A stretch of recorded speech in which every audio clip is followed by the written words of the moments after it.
저는 국민학교 때부터 조금 놀림받는 일이 하나 있었습니다. 뭐냐면 머리가 큰 거예요.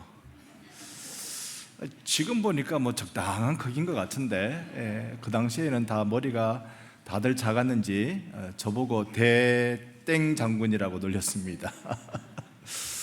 네, 그래도 여러분 제 머리가 큽니까?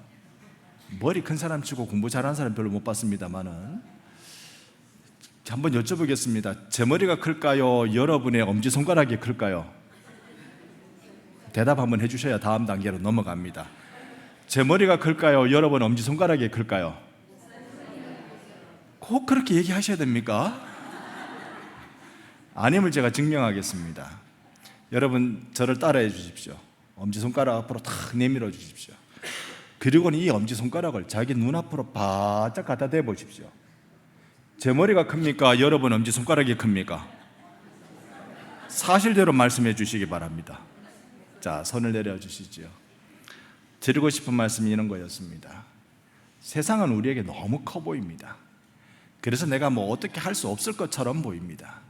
때로는 그게 착시 효과일 수도 있다는 말입니다. 안 큰데 크게 보이는 수가 있다는 것이죠. 우리의 손가락은 자로 재면 얼마 이렇게 나오겠죠.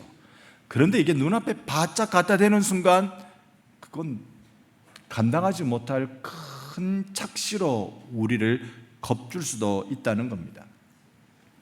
지난 5월 31일 지난번 교회에 고별 설교를 하고 저는 지금까지 여행하는 기분으로 살아가고 있습니다. 어떤 분께서는 괜찮으시냐, 고생되시는 건 아니냐 말씀 주십니다만 정말 여행하는 마음으로 그렇게 지나올 수 있었습니다.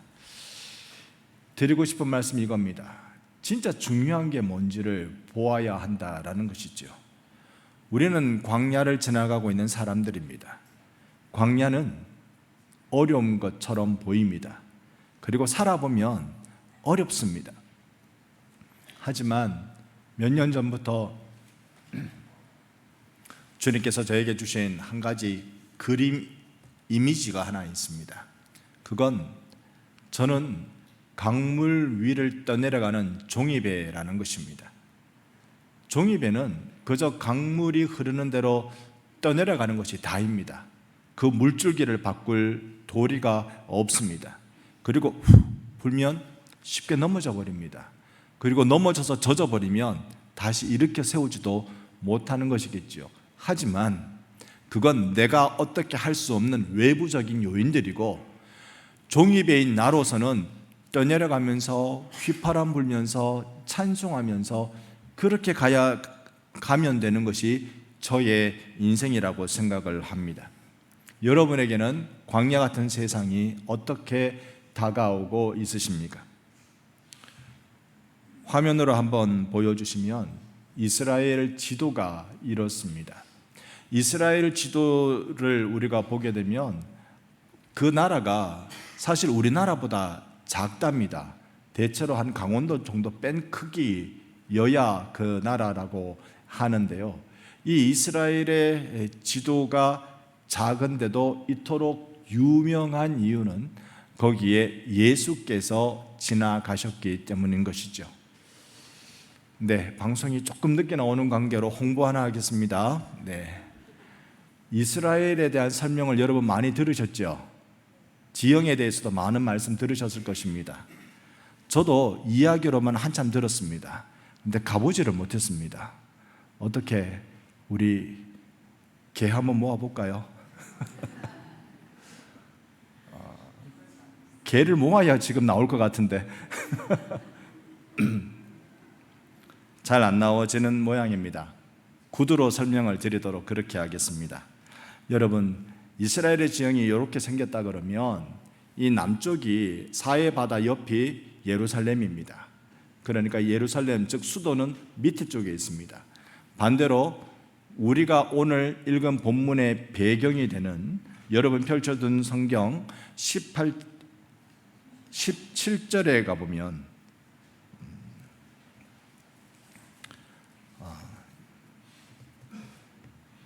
13절이죠. 13절에 가보면 빌립보 가이사랴라는 지역이 나타납니다. 이 지역은요, 저 위쪽 갈릴리 바다, 갈릴리 호수, 그보다 더 윗단계로 올라가야 나타나는 지명입니다. 지금으로 치면 시골이란 말입니다. 저기 농촌. 근데 거기에 계획도시를 지었는데 가이사랴 빌립보 또는 빌립보 가이사랴라고 지었습니다. 빌립보라는 말은 헤롯 대왕의 아들 빌립이 지은 성이란 뜻이고, 도시란 뜻이고, 가이사랴라는 말은 가이사, 즉 시저, 황제를 위한 도시라는 뜻입니다. 그러니까 저기 시골에다가 대도시, 큰 도시를 만들어 둔 것입니다. 얼마나 놀라운 일이겠습니까? 여러분, 서울에 있던 여러 공공기관들, 수도권에 있던 공공기관들이 한때 지방으로 다 많이 이전한 적이 있습니다. 진주에도 그랬어요. 그래서 그곳을 진주 혁신도시라고 불렀습니다. 얼마나 좋은지 몰라요. 수도권에만 가야 누릴 수 있는 그 무언가가 자꾸 생겨나고 있었습니다. 그래서 이야, 혁신도시가 이렇게 좋구나. 2000년 전 이 당시에 갈릴리 저기 촌동네에 이런 거대한 도시가 형성되었다. 이거는요, 잘 만들지 않으면 안 됩니다. 왜냐하면 당시에 로마 황제의 이름으로 황제에 헌정하는, 황제를 위한 도시로 지어졌기 때문에 막대한 국가 예산이 투입됐을 것입니다. 거기에 가보면 몇 개 신전이 있는데 2개의 큰 신전이 있다고 합니다. 하나는 이 아우구스투스 황제를 위한 신전, 당시에 로마의 황제는 신으로 불려졌습니다. 그러니까 황제를 위한 신전이 거기에 있고요. 또 하나는 판신전이라고 그러면서 판이라는 신을 위한 신전을 세워뒀습니다. 저는 이 판신에 대해서 여러분께 잠시 말씀을 한번 나누어 보고 싶습니다. 판신이라고 불려지는 이 신은 이렇게 상상하시면 됩니다. 그 당시에 반인 반수, 그러니까 반은 신이고 반은 인간, 또는 반은 짐승의 모습, 반은 인간의 모습을 그리는 그 신들의 모습이 제법 있었습니다. 이런 모습이죠. 그런데 이 판신은요, 자세히 보면 머리에 뿔이 달렸고 하체를 보면 염소입니다. 그런 신의 모습을 그렸습니다. 이 신은 한 여인을 사랑했습니다. 근데 그건 사랑이 아니고 욕망이고 욕심이고 쾌락을 추구하는 것이었습니다. 그 여인을 내 것으로 만들려고, 내가 소유하려고 달려들었던 것이죠. 자, 여러 설명을 다 드릴 수는 없지만 이 신이 의미하는 건 인간의 욕망. 여러분, 욕망이라는 건 내가 내 소유로 만들겠다는 거잖아요. 내 소유로 만들겠다. 근데 예수님은 무엇을 보여주셨죠? 예수님은 내 것을 나눠주겠다, 내 생명을 나눠주겠다, 이걸 보여주신 거죠. 세상과 우리는 정말 다릅니다. 하나님이 우리를 부르실 때 세상을 거슬러 살아가는 자라고 불러주셨으니 세상과 다른 가치관, 다른 열정으로 살아가야 됨이 틀림없습니다. 이 당시에 이 판신은요, 이랬다고 합니다. 수풀에 숨었다가 사람이 지나가면 깜짝 놀래키는 일을 재미삼아, 장난삼아, 욕심삼아 그렇게 했다고 합니다. 제가 지금 여러분을 놀래킬 텐데 옆에 분 보시고 혹시 눈을 감고 계신 분은 깨워주십시오. 제가 놀래키는데 기절하는 수도 있습니다. 판신이, 이 판이라는 이 반은 신이고 반은 사람, 반은 인간의 모습이고 반은 짐승의 모습인 이 신이 웬 처자가 지나가잖아요. 그러면 딱 숨었다가 오! 하고 놀래키는 겁니다. 이렇게 놀래키면 자라보고 놀란 가슴, 서울이라 잘 모르시는구나. 자라보고 놀란 가슴, 소뚜껑 보고 놀란다. 그러니까 큰 충격, 큰 놀라움이 한번 생기는 바람에 그 비슷한 것만 생기면 깜짝깜짝 놀라는 것. 여기에서 나온 말이 뭐냐면 패닉이라는 말이 나옵니다. 패닉이라는 말이 판신, 펜신, 여기서 어원이 만들어진 것입니다. 깜짝깜짝 놀라죠. 이 신은 목축의 신입니다. 노래의 신이에요. 그러니까 목동이 주로 부는 게 호루라기가 아니고 파이프, 플룻 이런 걸 불었습니다. 그게 갈대를 만들어서 불렀다, 이렇게 부르는 파이프, 이렇게 부르는 플룻을 뭐라고 부를까요?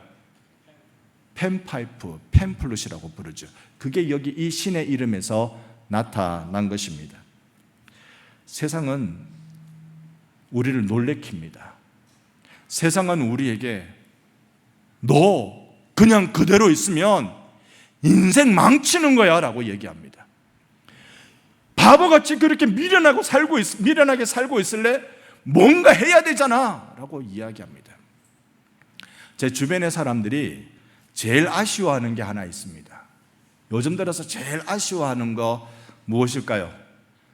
나는 왜 삼성 주식 5만 원일 때 안 샀을까? 그거 5만 원일 때 나는 왜 안 샀을까? 여러분 안 사셨죠? 왜 안 사셨어요? 대성통곡할 일을 하셨네요.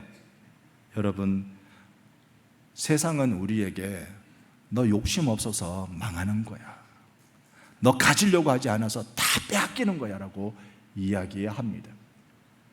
우리가 얼마나 힘겨운 세상살이를 살아가고 있습니까? 착한 사람 못 사는 시대가 되어가고 있습니다. 세상은 이렇게 해서 우리의 주인이 되려고 합니다. 황제를 위한 신전처럼 당시의 이 로마 황제는 온 세상의 주님입니다. 모든 세상 사람들을 향하여 너희의 주님이 누구냐라고 물으면 가이사입니다, 시저입니다, 황제입니다라고 그렇게 고백받는 것이 그들의 종교였습니다. 세상은 우리에게 우리의 신은 세상이라고 말하도록 계속 옥죄이고 두렵게 하거나 공포스럽게 만들고 있습니다. 그러나 여러분과 저의 황제는, 여러분과 저의 왕은 내 주 예수 그리스도인 줄로 믿습니다. 우리는 세상을 다르게 살아가는 사람들입니다. 출애굽 때를 한번 우리 다시 생각해 보십시다. 화면을 지워 주시고요. 이쪽이 이집트라면 홍해를 건너서 시내산 반도를 건너면 대망의 가나안 땅이 등장합니다. 여기까지는 성경을 몇 번 읽으신 분들은 머리로 충분히 상상이 되실 거라고 생각합니다. 애굽에 있을 때는 그들은 종이었습니다. 노예였습니다. 하나님이 그들의 부르짖음을 불쌍히 여기셔서 홍해를 건너 구원의 강을 건너 시내산 반도, 이 큰 광야로 이끌어내셨습니다. 왜 광야입니까? 그냥 바로 퓨 가면 되지 왜 광야입니까? 광야가 어렵습니다. 그런데 하나님의 아이디어는 가나안 땅에 있었던 거죠. 가나안 땅에서 하나님의 나라를 세우시는 것이었습니다. 나라를 세우기 위해서 우리가 국민학교 때, 요즘은 초등학교라고 부르지요, 중학교 때 국가를 구성하는 3대 요소가 있다 그렇게 배웠습니다. 하나는 국민, 하나는 국토, 하나는 주권. 다 알고 계시면서 모른 척하고 계시는 거죠 지금. 자, 지금 하나님의 나라를 세우기 위해서 이 세 가지의 요소가 필요하다고 하면 국민은 누굽니까? 이스라엘 사람들이잖아요. 국토는 어디입니까? 가나안 땅 하나님이 준비해 주셨잖아요. 한 가지가 더 필요한데 그게 뭐라고요? 주권. 이 나라의 주인은 누구시라고요? 하나님 되심을 드러내는, 주권을 드러내는 방식이 뭐냐면 시내산에서 받은 율법입니다. 이 율법을 준수하며 살아라. 그럴 때 이 하나님의 나라가 하나님의 통치를 받는 하나님의 백성들이 사는 땅으로 세워지게 된다는 것입니다. 그것을 우리는 시내산에서 받은 율법으로 주권이 행사된다 그렇게 봅니다. 여러분, 시내산에서 받은 율법이 얼마나 많은데요. 우리 성경 읽어가다가 창세기는 재미나서 읽습니다. 근데 출애굽기를 한 20장 읽고 나면 딱 덮어버립니다. 왜요? 그 다음부터 성막이 나오는데 길이가 얼만데 몇 척 척척거리기만 하고 영 어려워. 이래 딱 덮어놓고 그 다음에 구약은 나하고 안 맞아. 신약을 읽어야 돼. 신약. 그래서 신약을 딱 펼치는 순간 펼치자마자 딱 덮잖아요. 왜요? 마태복음 1장 1절이 낳고 또 낳고 무슨 산부인과도 아닌데 자꾸 낳기만 하고 그래 딱 덮어. 성경은 나랑 체질적으로 안 맞아. 그런데요, 시내 산에서 받은 율법이 얼마나 많은지 몰라요. 이거 우리 다 모를까 싶어서 하나님 우리에게 요약본을 하나 주셨습니다. 요약본. 돌 두 개에다가 새겨 주셨는데 그걸 뭐라고 부르죠? 10계명을 주셨습니다. 10계명. 자, 제1계명은 2계명은 3계명은 1, 2, 3이 헷갈려요. 4계명은 이제 알아. 4계명은 안식일을 거룩하게 지켜라. 5계명은 알아. 5계명은 부모를 공경하라. 6계명은 7, 8, 9, 10계명은 알아. 내 이웃의 10원짜리도 탐내지 마라. 10계명은 알아요.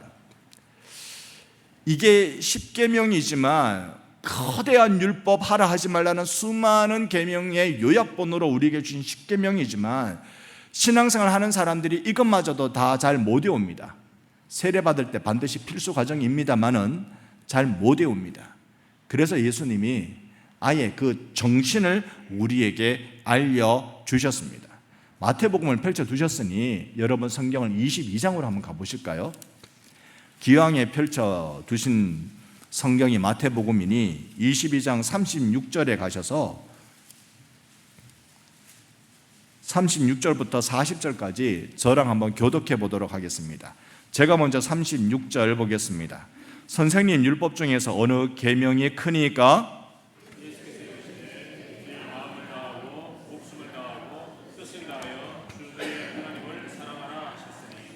이것이 크고 첫째 되는 계명이요 둘째도 그와 같으니 내 이웃을 내 자신과 같이 사랑하라. 함께 봅니다. 이 두 계명이 온 율법과 선지자의 강령이니라. 아멘. 이 모세오경에 나타난 율법, 10계명에 나타난 율법을 요약하면 두 가지라고 예수님 보여주신 거예요. 이걸 우리가 지상 대계명이라고 부릅니다. 하나는 하나님을 사랑하라. 온갖 형용사는 다 빼고서라도 하나님을 사랑하라. 두 번째는 내 이웃을 사랑하라. 이 두 계명을 주셨습니다. 그런데 이것을 40절에 보니까 이 두 계명이 온 율법과 선지자, 율법이라고 말하면 모세오경, 선지자라고 말하면 그 외의 모든 성경, 구약 성경 몽땅 다를 딱 엎어가지고 이것에 뭐라고요? 강령이다. 우리가 그냥 강령이라고 하면 첫째는, 둘째는, 셋째는 이것으로 우리가 이해하는데 이 강령은 한자가 조금 다릅니다. 별이 강자를 사용합니다. 별이 강자가 뭔지 우리가 좀 헷갈리고 그렇습니다만 별이 강자라고 말하면 일상생활로 돌아가서 우리가 생각해 보면 이게 뜨개질을 생각하시면 됩니다. 뜨개질을 혹시 하시는 분들에게 있어서 제일 중요한 건 무엇을 꼭 잡아라? 자, 다시 한번 여쭐게요. 뜨개질 할 때 제일 중요한 거 무엇을 꼭 잡아야 된다? 눈만 감으면 배 가는 동네에 사시다 보니까 배이셨습니까? 왜 모르십니까? 무엇을 꼭 잡아라? 코를 놓치면 그 뜨개질은 큰일 납니다. 코 빠지면 난리 납니다. 네. 여기에 강령이라고 말하는 건 그 별이 강자라고 말하는 건 코라는 말입니다. 꼭 코라는 뜻이 아니라 단어의 뜻이 그렇다는 게 아니라 그런 의미란 말입니다. 이거 빠지면 온갖 율법을 다 지키는 게 허사다. 허사다. 원어 성경에 보면 온 율법과 선지자가 여기에 매달려 있다라고 되어 있습니다. 여기에 매달려 있다. 그러니까 뜨개질 바로 연상될 수 있는 것이죠. 그 코가 뭡니까? 그 코가 예수님이 알려주신 두 지상 대계명의 두 계명을 한 단어로 딱 바꾸면 하나님은 사랑이시라. 사랑입니다. 사랑이 아니면 우리가 행하는 모든 것이 다 허사가 되는 겁니다. 아무리 열심히 밤새도록 뜨개질 한번 해보십시오. 코 빼면 그냥 와르르 끝장나니 그냥 다시 실로 돌아가기 말지요. 다시 쓸 수도 없는 실로 돌아가 버리고 맙니다. 여러분 신앙생활 할 때 하나님의 사랑으로 신앙생활 하시기를 축복합니다. 우리의 신앙생활은 성경이 말씀하시는 대로 해야 합니다. 여러분, 교회 오셨으면 바르게 사셔야 돼요. 교회 오셨으면 윤리적으로, 도덕적으로 사셔야 돼요. 그런 말 우리가 많이 할 수 있습니다. 그런 말을 들으면 여러분 그렇게 살 수 있었습니까? 없었습니까? 여러분 거짓말하지 마세요 라고 했는데 거짓말 하셨습니까? 안 하셨습니까? 여러분 아까 하셨잖아요. 제 머리 크다고. 여러분 우리가 윤리적으로 도덕적으로 살려고 몸부림치지만 그게 될까요? 안 될까요? 안 됩니다. 타락한 인간은 그걸 할 능력이 없어요. 타락 전에 아담은 그걸 할 수 있는 능력이 있었지만 타락 이후에는 아담도 그걸 할 능력이 없었습니다. 인간에게는 아무것도 그런 일은 할 수가 없습니다. 광야는 사랑으로 지나가야 됩니다. 그런데 사랑하십시오라고 이야기하면 다시 옆에 분과 환하게 웃으면서 인사합시다. 사랑합니다. 존경합니다. 네, 따라해 주셔서 감사합니다. 그런데 얼굴은 전혀 환하게 웃지 않으시는데 이게 우리가 사랑해야 하는 줄은 압니다. 그런데 우리는 가려 하려고 해요.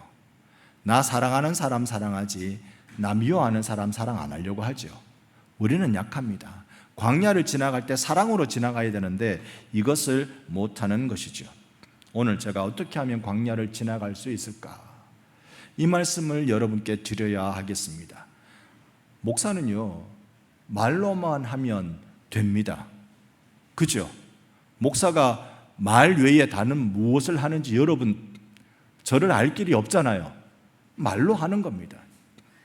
그러니까 때로는요, 여러분보다 목사가 더 수월한 것 같아요. 말로 하면 되거든. 사랑하십시오 하면 여러분 아멘 하시잖아요. 그리고는요, 여러분은 큰 숙제를 안고 지금 임문을 나서셔야 되는 거예요. 사랑해야 된다는 숙제. 아이고 목사님 우리 집에 한번 와봐서 얘기를 하시지. 그거 참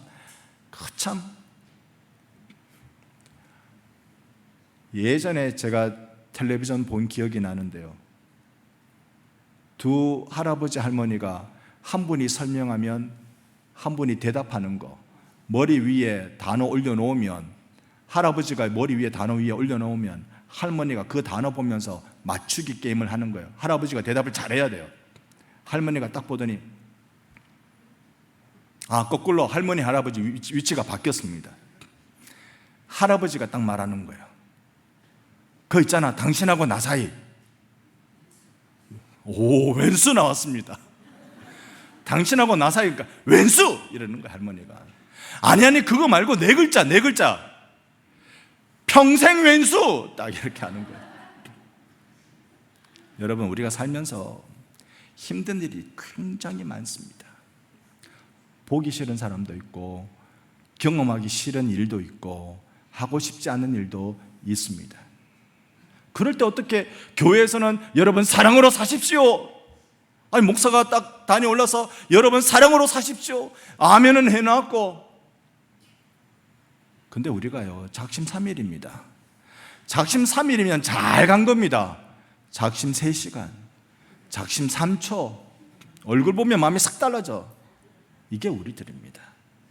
오늘 저는 그냥 그렇게 여러분 사랑하십시오라고 말씀드리고 이 교회를 떠나게 만들 수는, 이 예배당을 떠나게 만들어 드릴 수는 없습니다. 어떻게 해야 이 광야를 사랑으로 지나갈 수 있을까에 대한 해답을 찾아서 여러분께 드려야 하겠습니다.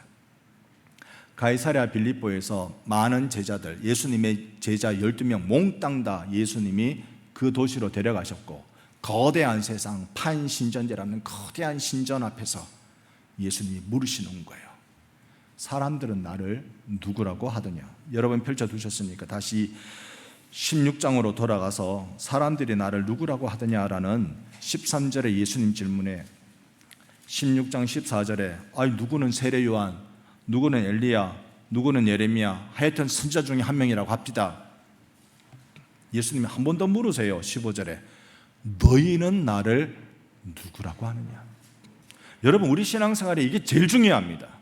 다른 사람들이 예수님은 이렇습니다, 저렇습니다, 수많은 이야기들을 해내요 하는데 너는 나를 누구라 하느냐, 이 대답을 우리가 가지고 있어야 돼요. 여러분, 제 안에 선하신 예수님을 여러분은 누구라고 부르세요? 그 목사님이 예수님이지 정말로 거기뿐입니까? 내 안에 선하신 예수님이 여러분이 믿는 예수님인 줄 믿습니다. 예수님에 대한 분명한 인식과 확신, 이것 없으면 우리의 신앙이 맴돌고 헛되게 되는 것입니다. 여기 이 질문의 16절에 가서는 베드로가 큰 형님이라고, 첫 번째 사람이라고, 주는 그리스도시요 살아계신 하나님의 아들이십니다라고 고백합니다. 이게 엄청난 신앙 고백이에요. 그랬더니 예수님이 그 다음 절에 보면 이것 네 생각으로 하는 말이 아니다, 하나님께서 너에게 알려주셔서 너 이런 말 할 수 있다 라고 말해 주신 것이죠. 자, 이 신앙 고백이 왜 중요하느냐 하면요, 음부의 권세도 이기지 못할 교회를 세우는데 교회는 베드로가 한 이 신앙 고백 위에 세워지는 것입니다. 마태복음은 그 28장으로 구성되어진 성경입니다. 신학자들이 전반부, 후반부를 나눌 때 여러분 28장이면 몇 장부터 전반부, 몇 장부터 후반부 하면 좋겠습니까? 어디까지 전반부? 14장까지. 어디서부터 후반부? 15장부터. 우리가 흔히 그렇게 생각할 수 있습니다. 그런데 신학자들 대다수가요 16장 16절부터 전반부와 후반부를 가릅니다. 이유가 어디냐면 바로 여기에 있는데요, 베드로의 이 신앙 고백 후에 예수님이 21절에 가서 해주신 말씀이 비로소 나타내셨는데 무엇을요? 예수 그리스도께서 자기가 예루살렘에 올라가 장로들과 대제사장들과 서기관들에게 많은 고난을 받고 죽임을 당하고 제3일에 살아나야 할 것을 비로소 알려주었습니다. 베드로의 신앙 고백, 이 위에 교회를 세우겠다고 말씀하시고는 예수의 순환과 죽으심과 부활을 비로소 그때서야 말씀하셨습니다. 왜요? 신앙 고백 없으면 예수의 행하심이 나와 상관이 없기 때문에 그렇습니다.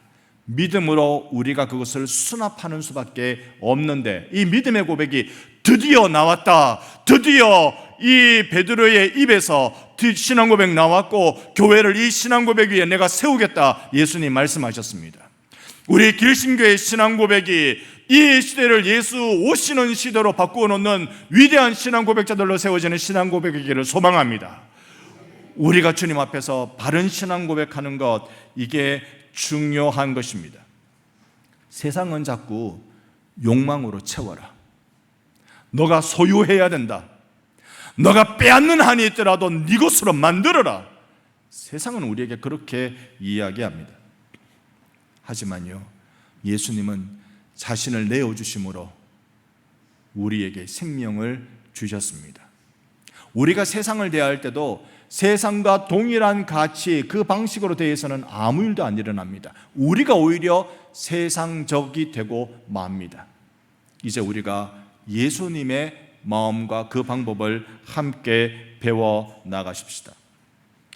여러분, 예수님이 나 고난받고 나 죽을 거고 나 부활할 거야, 예수님의 제자들은 이 말씀을 받아서 좋아해야 할까요? 슬퍼해야 할까요? 두 가지 감정이 다 들 수는 있을 것 같아요. 근데 베드로가 어떻게 합니까? 22절에 보면 베드로가 예수를 붙들고 뭐 했대요? 항변했대요.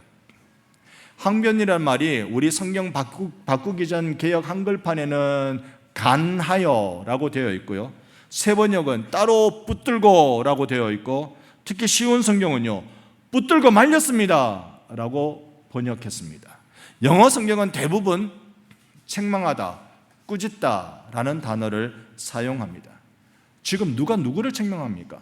오늘 본문에는 베드로가 예수님을 책망합니다. 이 말이 어떤 뜻이죠? 예수님, 절대 그런 말을 하지 마십시오. 세상에 내가 지금 예수님 따라오려고 처자를 버리고 지금 예수님 따라가고 집안의 모든 거 다 내려놓고 예수님 따라왔는데 이제 와서 지금 와서 예수님 지금 죽어버린단 말입니까? 절대로 이제 그런 말을 하지 마십시오. 이렇게 하고 있는 게 지금 베드로의 모습입니다. 이렇게 말할 때는 어떻게 말해야 됩니까? 이렇게 말하는 사람들이 생길 때는 어떻게 말해야 됩니까? 여러분 좀 일때는 눈으로 보고 컨닝도 좀 하고 그러셔야 됩니다. 어떻게 해야 하느냐? 23절 예수님이 베드로를 향하여 뭐라고? 사탄아! 여러분 베드로가 그래도요 3년 동안 예수님밖에 없다고 쫄쫄쫄 따라다닌 사람입니다. 처음에는 안 따라오려고 주님 나는 죄인으로서이다 나를 떠나소서라고 말하는 사람이에요. 그런데 어쨌든지 간에 모든 거 다 내려놓고 처자까지 버리고 예수님밖에 없다고 쫓아왔는데 예수님이 갑자기 이놈의 사탄아, 예수님이 베드로 보고 하신 말씀 아닐 수 있겠죠. 베드로 뒤에 그를 붙들고 있는 영적 존재를 향하여서 예수님 하신 말씀이겠지요. 하지만 베드로는 다 무너지는 것 같았을 것입니다. 저의 고민은 이것입니다.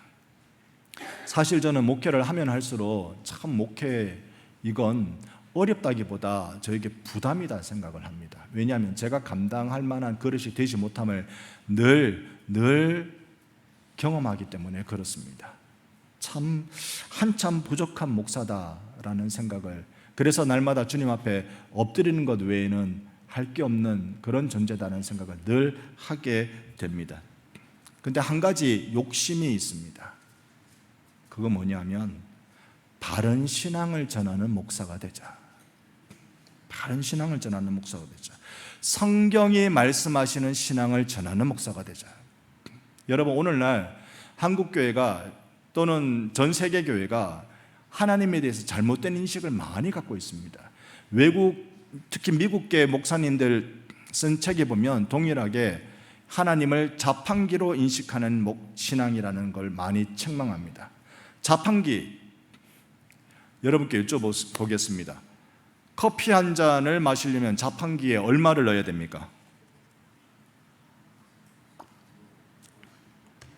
일부 때는 2,000원 넣어야 된다는 분도 계셨습니다. 2,000원. 보통은 얼마 넣죠? 얼마요? 말씀하셨는데 용감하게 얼마? 200원. 어때? 진주보다 더 싸네. 요즘 얼마 넣어야 나옵니까? 500원은 넣어야 나옵니다. 자, 500원을 넣어서 자판기 앞에 커피가 나오기를 기다리고 있습니다. 그러면 나오잖아요. 한국 사람 특징은 자판기에 동전 넣고 커피 종류 골라서 딱 누르면 그 다음에 이 손은 어디가 있습니까? 들어가 있습니다. 이미 들어가 있습니다. 그런데 이게 만약에 500원을 넣었는데 내 돈을 꿀꺽하고 커피를 안 내놓는다, 이런 상황이 벌어지면 그 다음에 그날 자판기는 난리 납니다. 축구 선수가 등장하고 복싱 선수가 등장하기 시작합니다. 그래서 이런 말이 있습니다. 좌충삼 우충삼. 고장난 자판기에는 왼쪽으로 3번 때리고 오른쪽으로 3번 때리면 말 듣는다. 하나님을 자판기로 생각한다는 말이 뭘까요? 하나님 나 11조 했어요. 그러니까 나한테 복을 주셔야지. 하나님 나 주일 예배 열심히 나왔어요. 그러니까 기도 제목 응답해 주셔야지. 하나님 나 이거 했어요. 그러니까 다 해주셔야죠. 내가 봉사했어요. 남들은 안 보는데 땀 뻘뻘 흘리면서 다 했어요. 하나님 나한테 보상해 주셔야 되죠. 이건 자판기 하나님입니다. 우리가 하나님이 하신 약속의 말씀을 믿고 축복을 받는 게 중요하지 하나님을 협박해서는 안 되는 겁니다. 이거 했으니 내놓으십시오. 예수님께서 광야를 걸어가는, 지나가는 우리들에게 이걸 건너는 힘이 무엇인지를 우리에게 알려주시는 것이 바로 24절의 말씀입니다. 오늘 본문 말씀이지요. 같이 한번 읽어보겠습니다. 이에 예수께서 제자들에게 이르시되 누구든지 나를 따라오려거든 자기를 부인하고 자기 십자가를 지고 나를 따를 것이니라. 아멘. 자기를 부인하고 자기 십자가 지고 나를 따르라. 여러분, 내가 11조를 하고 내가 봉사를 하고 내가 예배를 드리는 이유가 하나님이 자판기가 아니라 나를 부인하고 내 생각에는 이 소득의 열의 하나를 하나님께 드리기보다 당장 급한데 이것 좀 하고 이러면 좋겠다 생각 들지만 나를 부인하는 순간 이 생각이 무너지죠. 내 생각을 부인하는 순간 무너지는 겁니다. 오히려 더 철저한 준수가 일어나기 시작합니다. 이걸 성경에는 너희들이 바리새인보다 더 지켜야 한다는 예수님 말씀 따라 CCC라는 선교단체에는 초바리새인이 되자라는 말이 나올 정도였습니다. 여러분과 저는 다른 신앙, 세상과 다른 신앙에 창념해야 합니다. 자기를 부인하고 십자가 지는 것, 이것이야말로 광야를 지나가는 사랑을 실천하게 되는 유일한 근거가 되는 것입니다. 다시 한번 볼까요? 여러분, 이번엔 좀 다릅니다만은 성경을 같이 한번 펴주시면 좋겠습니다. 갈라디아서 2장 20절 말씀입니다. 갈라디아서 2장 20절, 신약 성경 303면쯤 있는데요. 갈라디아서 2장 20절, 신약 성경 303면쯤에 있는 2장 20절, 어쩌면 우리가 잘 암송하는 말씀일 것입니다. 함께 이 말씀 읽어봅니다. 내가 그리스도와 함께 십자가에 못 박혔나니 그런즉 이제는 내가 사는 것이 아니요 오직 내 안에 그리스도께서 사시는 것이라. 이제 내가 육체 가운데 사는 것은 나를 사랑하사 나를 위하여 자기 자신을 버리신 하나님의 아들을 믿는 믿음 안에서 사는 것이라. 아멘. 아멘. 내가 그리스도와 함께 십자가에 못 박혔나니 나는 살았습니까? 죽었습니까? 우리는 이미 2000년 전에 골고다 언덕에서 예수 돌아가실 때 우리도 죽은 존재가 된 줄 믿습니다. 시간적으로는 우리가 그렇게 소급 적용이 될 수 있겠나라고 말하지만 신학적으로는 그게 소급 적용이 되는 겁니다. 나라는 존재는 2000년 전에 예수와 함께 십자가에서 죽었습니다. 믿으시기를 축복합니다. 이미 나는 죽었어요. 죽었는데 살았다 하지 마시기 바랍니다. 죽었으면 죽은 거예요. 이게 잘 안 되는 걸 알아요. 나는 죽었다고 말하는 게 이게 잘 안 돼요. 평생 왼수인데 눈 뜨고 보이면 그거 좀 어떻게 하겠어요? 나는 죽었다가 잘 안 됩니다. 바울이 그래서 물론 이 말씀은 바울이 나는 날마다 죽음의 자리에 나를 내놓는다는 뜻이지만 또 한편으로는 우리에게 나는 날마다 죽노라는 말씀이 자꾸 나 자신을 부인해야 한다는 뜻이 되는 것입니다.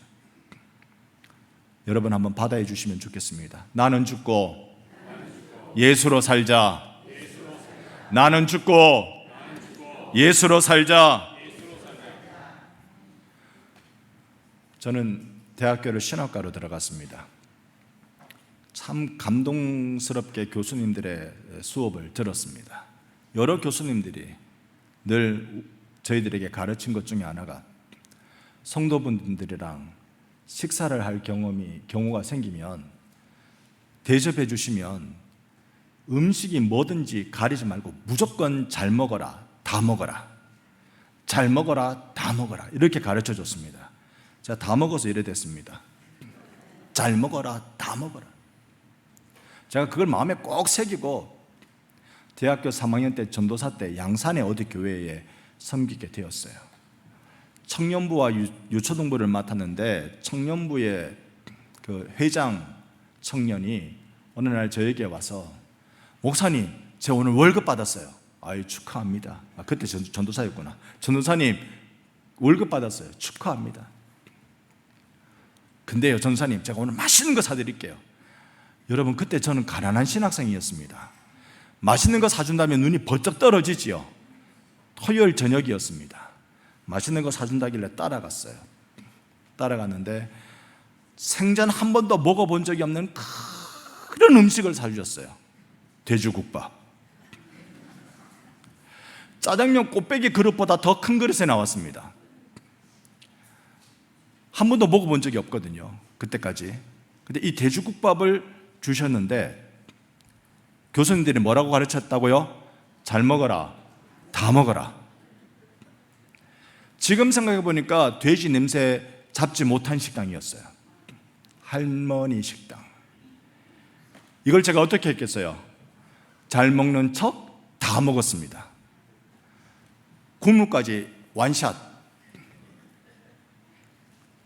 그리고 난 뒤에는요, 돼지가 물에만 쫓아 들어가면 무조건 싫어요. 돼지가 불에 들어가는 게 좋아.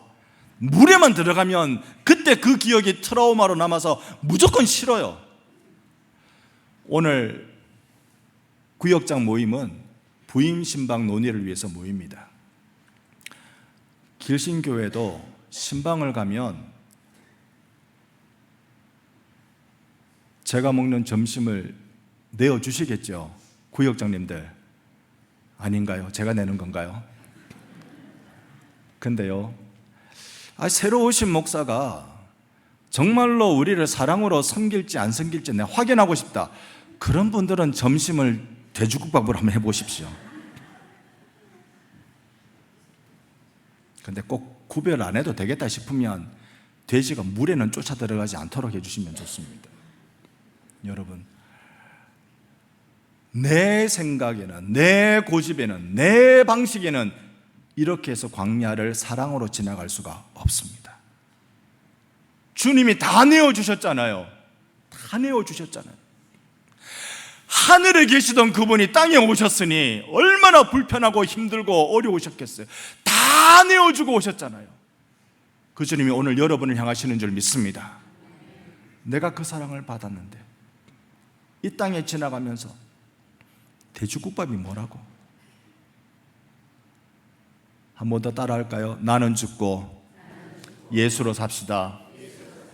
이게 우리가 감당해야 될 신앙입니다. 그래서 칼빈에게 있어서 자기 부인이라는 말은 나는 내 것이 아니라 주님의 것입니다 라는 뜻이고요, 십자가를 진다라는 뜻은 고난의 삶을 믿음으로 받고 이것도 주님 허락하신 훈련입니다 라고 가는 것이 칼빈에게 있어서의 영성이었습니다. 이 영성이 바로 여러분과 떼어서 길신교회가 세상에서 가장 아름다운 교회 되어서 많은 사람들을 품고 세우는 주님 앞에 쓰임받는 영적 공동체 방주가 되기를 예수의 이름으로 축원합니다.